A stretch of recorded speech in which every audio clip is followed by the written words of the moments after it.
Sveiki gyvi, 37 pamoka ir antroji būtent iš tos trijulės. Šiandien aš šnekėsime apie relative position, tai būtų šiek tiek panašiai absoliutą ir šiek tiek skiriasi. Įdomi skamba, ne? Ir skiriasi ir panašiai vienu metu. Na, iškart tai tada aš prie reikalo nemalęs čia še. Susikursim kelis paragrafus. Sakykime, kokius užteks 4 turbūt. Ir rašysim kažkokius tai tekstus. Ok, belenka, mašinų pavadinimus. BMW, Opelis,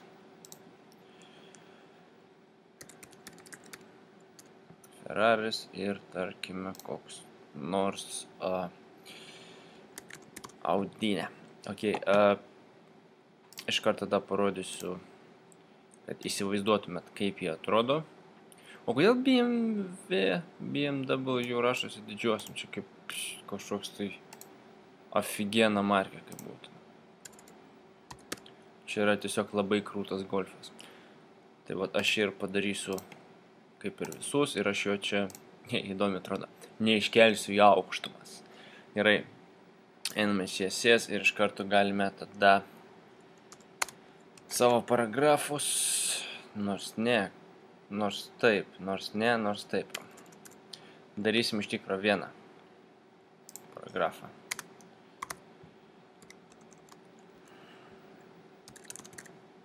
Prisiskirsime ID ir redaguosime tik tais į vieną.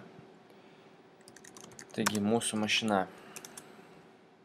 Ką į ją dabar dėsime? Aišku, borderį galime.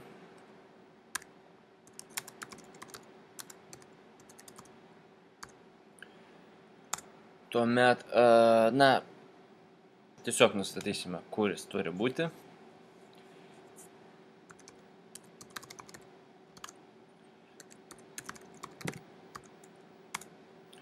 Taigi nuo viršaus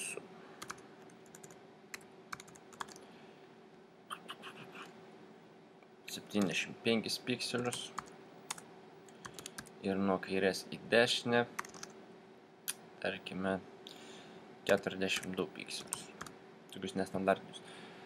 Gerai, ir tarkime išsaugoję ir pasižiūrėję. Dar galite pagalvoti, kad aš padariau klaidą įrašydamas absoliut. Ne, aš tiesiog noriu parodyti skirtumą. Taigi, kaip matote, mano Ferraris, jis pasislinko kažkaip. Jis turėjo būti trečias, bet jis atsirado 4 vietoje. Kodėl?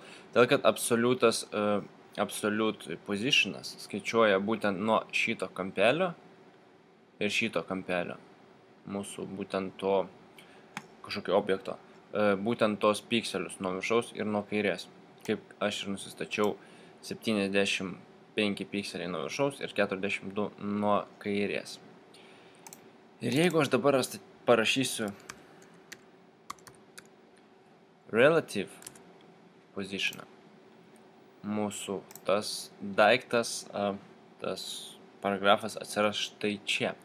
Kodėl taip yra? Kas čia per nesąmonė? Kaip iš šitą jis daug daugiau nusileido ir pasitraukė, negu aš parašiau, ar ne? Dabar vat ir pasakysiu, kur skirtumas slypi. Gerai, tarkime, kol kas iškirpsiu mūsų style tagą. Kad suprastumėte. Gerai, pagal nutilėjimą viskas atrodytų štai taip. Pirmas paragrafas, antras, trečias ir 4. Ir, Ferrario vieta būtent yra šitam puslapio, kaip sakant, šitoje puslapio vietoje. Mūsų, tarkime, absolute positionas nukelia, kaip minėjau, nuo to kampučio ir būtent tos pikselius, kokius aš įvedu. O mūsų relative positionas kelia ne nuo ten, o ne nuo tinklapio pačio kampučio kaip absoliutas, o nuo būtent to kampučio, būtent tos vietos, kur jau yra mūsų objektas. Taigi, jeigu, tarkime, mūsų absoliutas keltų 75 pikselius nuo viršaus, tai būtų nuo čia 75 ir 42 į šoną. Bet kadangi tai yra relative, sunku iš tikro bandant sakyti angliškai, norisi sakyti angliškai ir norisi tuo pačiu metu sakyti lietuviškai, tai aš labai dažnai, jeigu pastebėjote, kokią nors nesąmonę suveliu. Kaip, pavyzdžiui, ne headeris, o heideris. Kas čia per velnės, nežinau. Taigi, mūsų position relative iš tikro kels nuo būtent šitos vietos 75 pikselių žemyn ir 42 į šoną.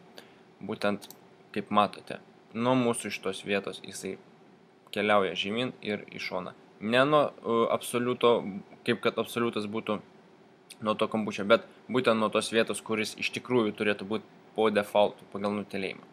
Štai tokie skirtumai yra tarp mūsų relative ir absolute position, tų pozicijų, net nežinau kaip. Tikiuosi supratot ir tada judame prie paskutiniosios, trečiosios mūsų position versijos. Daugiau informacijos rasite mano tinklapyje.